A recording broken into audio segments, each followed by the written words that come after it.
This video is sponsored by Skillshare. Hi, I'm Jo from J.H.Leather, and in this video I'm going to be showing you how to get better at hand stitching leather when using an awl. Now, this is a follow-on video to the video that I made a few weeks ago on beginner hand stitching mistakes and how to avoid them. Now, if you missed that video, there will be a link in the description as well as at the end of this video for you to go and check out. So getting good hand stitching with an awl is one of the questions that I get asked an awful lot, and there is quite a few different things that we can tackle here to help you get better at hand stitching. The first one being using a sharp awl.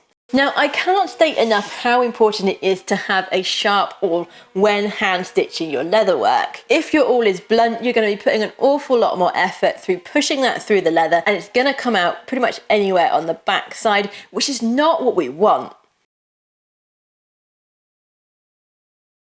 Hop over to having a nice sharp awl and you can have so much more control over this and where it comes out on the reverse side of your leather. So the stitching awls that I use here are some that I get from a company called Pro Atelier Plus, and I have an entire video dedicated to that awl as well as how to sharpen your awl blades, which I will link in the description as well as at the end of the video. Now, once you have your awl nice and sharp, it is down to practice, practice, practice. And I know that is quite an obvious statement. However, what we can do is practice when we don't necessarily need to use the awl. Now, what I mean by that is if you have an item that is made from thinner leather, say a card holder, and you can stitch mark it all the way through, then what I would recommend is to use your awl to go through the holes anyway, so you can build up the muscle memory. Because the awl is going to go through the hole that's already been made and we know that it is straight, it is really going to help you get the muscle memory into your arms as to where to hold your awl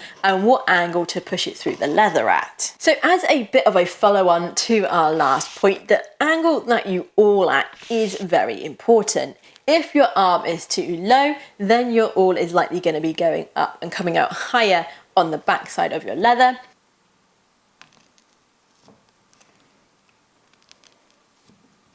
And if your arm is too high, then it's going to be coming out too low on the back side of your leather.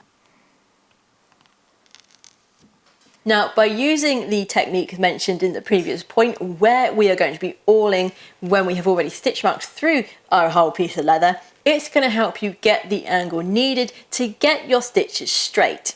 And by doing that, you are going to be building up that muscle memory that we talked about. Another point that I think is really important when hand stitching leather with an awl is to actually keep the awl in your hand. Now, you will have seen me do this in many of my videos, and there are two main reasons for this.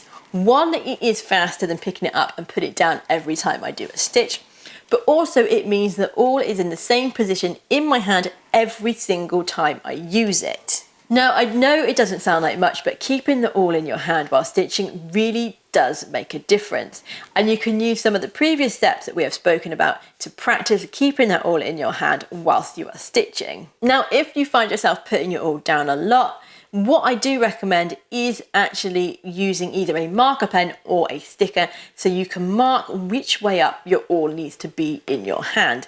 That is what I do on my one-to-one workshops with beginner leather crafters, so they can make sure that the awl is going through the right way every single time. Now, if you're finding it hard to keep the awl in your hand while stitching, there are a couple of options that we can do.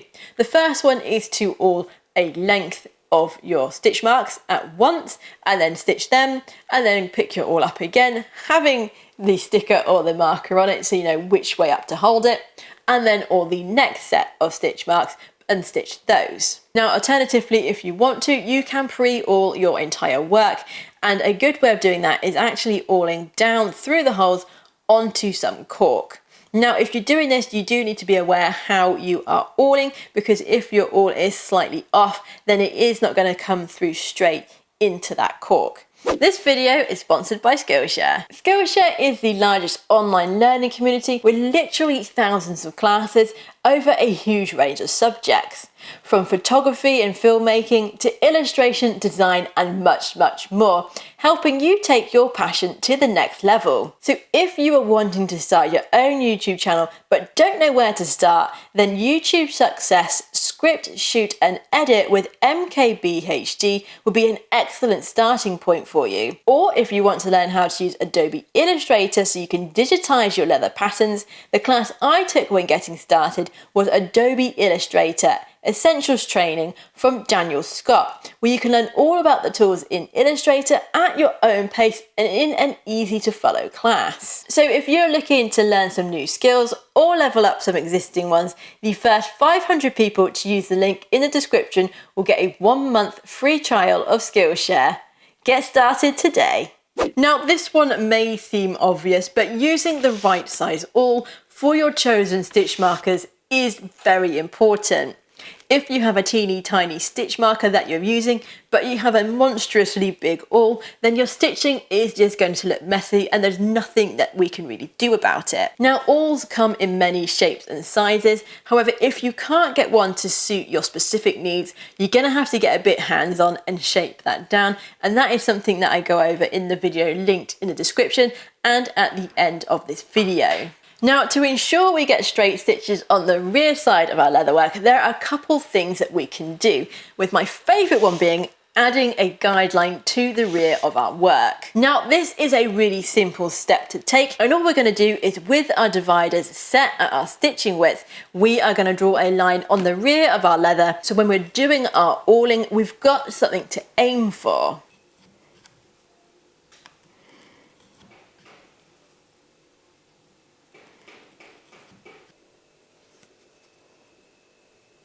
Another option to ensure you get really nice stitches on both sides of your leather is to actually stitch mark both sides. Now this is something that I don't generally do, however if you choose to do this, what you're going to need is a pair of stitch markers, so a right and a left-handed option. By using a pair of stitch markers, everything is going to be slanted the same way when you come to do your awling, and you're going to get some really lovely stitches. Now the key here is to get your stitch markers as aligned as possible. So what you're going to do is stitch mark the first side and then transfer the start and stop points of that onto the rear of your leatherwork and then stitch mark along there.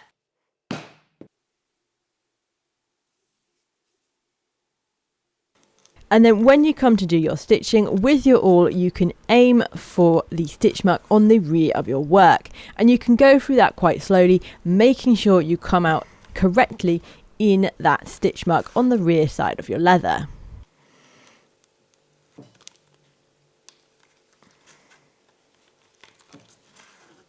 Now, I'm not going to lie, stitching padding is a pain in the butt because you've got an extra layer of material to go through with not much resistance. However, we can help ourselves here by using an awl that is long enough to go through all our layers.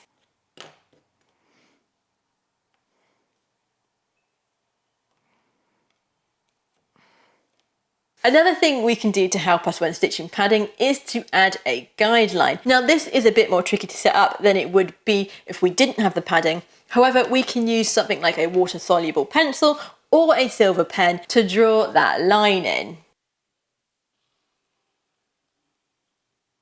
And then when it comes to doing your stitches, what you can do is aim for that line. So you're probably going to have to check both sides to make sure your awl is coming out on that line. However, this is a really good way to get good at stitching with padding.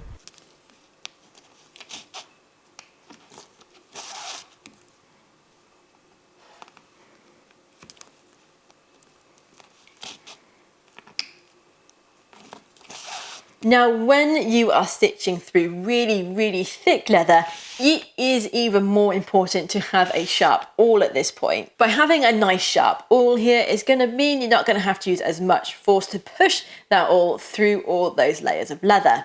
And then we can combine that with some of our other options that we've already gone over. For example, adding a guideline or stitch marking on the rear of our piece of leather to ensure that we get our awl coming out nice and straight.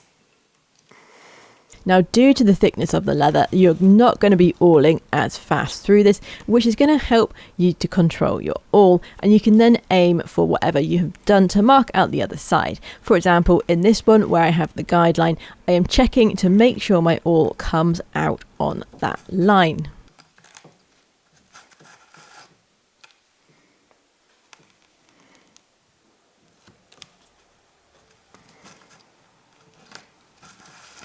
So the key to getting better at hand stitching leather with an awl and to getting neat stitches on both sides of your leather is to have followed all the tips I've gone over in this video, paying particular attention to the sharp awl and the guideline options. So that is it for this video. Hopefully now you've got some tips that you can go away with to get better at hand stitching leather work. Now, if you do need more help, then I have 2 videos that you will find really useful, which are the Leathercraft 101 stitching video, as well as the beginner stitching mistakes and how to avoid them.